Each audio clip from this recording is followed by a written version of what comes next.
getting it out to the phone. It's so bad. So it's so great that you can actually get a embedded device to run real Java or a real JVM. So this is It's a BeagleBone. That's the name of the board, and it's a little ARM device. It's running the Oracle JDK for ARM for software. Do you think it would be cheaper or possible with Raspberry Pi? I mean, you said the BeagleBone was $80. The Pi is like $25. It's only ever going to get cheaper. Like, yeah.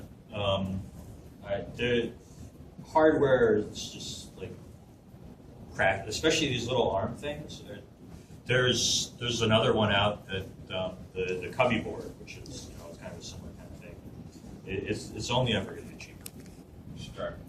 I know at least one person who did quick Clojure on the Raspberry Pi and said it was extremely easy. I bought one and I meant to run Clojure on it. I haven't quite gotten there yet. But How do you have your Clojure interface with GPIO? Oh, so that's through that. That's through cameras. mmap. The image guy. Well, no. So I have what happens is I have the JNI, kind of native interface thing that calls mmap that maps dev mem, which I'm not even sure particularly what it is, but I believe it's just like the raw view of memory without the memory manager and stuff. So you could just say like at this address? Yeah, so what happens is there are certain addresses that correspond to certain pins, and you can just fiddle the value there. What's JNI? It's a really horrible and disgusting thing that Java gives you to interact with native code. Java native interface. It's an Yeah. FFI. Yeah. But it's kind of unpleasant. On purpose, maybe. Maybe on purpose. So so people don't use it. Yeah, I guess. And in theory, I wouldn't even have to I could use. I think did Clojure lock in? Maybe he did where he left. Anyway, he has this library Clojure JNA, and JNA is a little bit more of a dynamic FFI, and in theory, I could use that instead of having to generate this kind of stub that I call through. But all I need is just that memory map, and then from there I can actually just use Java's unsafe. Like they have it set they have it set up that there's only ever one unsafe in the JVM.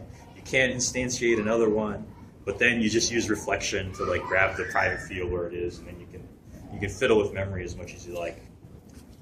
Can you say again, where's the code? The code is on GitHub, hiredman black box. Okay. And that's the main project. There's an actual separate project that generates the artifact that does the JNI stuff. And it has some long name. I don't even know, but you can find it. Seems like you could also just take an Arduino board and basically make your low-level interface on that, have a slightly higher-level protocol, use pure Java. You could do that. So, but to talk to Arduino, you would, at least from my understanding, actually I haven't really done, well, not really, I haven't done anything with an Arduino. But at least my understanding is the way you interface with it is over a serial port, which, not necessarily a serial port, but a serial connection. I've actually done it with an Arduino and not something a little bit bigger, but actually a whole entire PC board. That's right. And the thing that makes it easy is to use ROS, which is Robot Operating System, but it's not really an operating system as much as a framework that uses publishing and subscribing. So you can connect all kinds of things, motors, sensors, and any program you can write, and just have them all sending messages off to each other. It's a much easier way to start working instead of everybody inventing their own protocols and everything. So that's from Willow Garage. That's really taken off. There's actually a Clojure section of it now, although I haven't investigated it yet. So ROS runs on the Arduino or on the PC part of it? ROS would run on the PC part, but there's an Arduino piece that you can that has been written, at least one. There's probably several. It supports all the different shields and whatnot you can plug into I haven't investigated the shields aspect of that as far as to just get a motor working. Right. Just connecting it to a motor driver.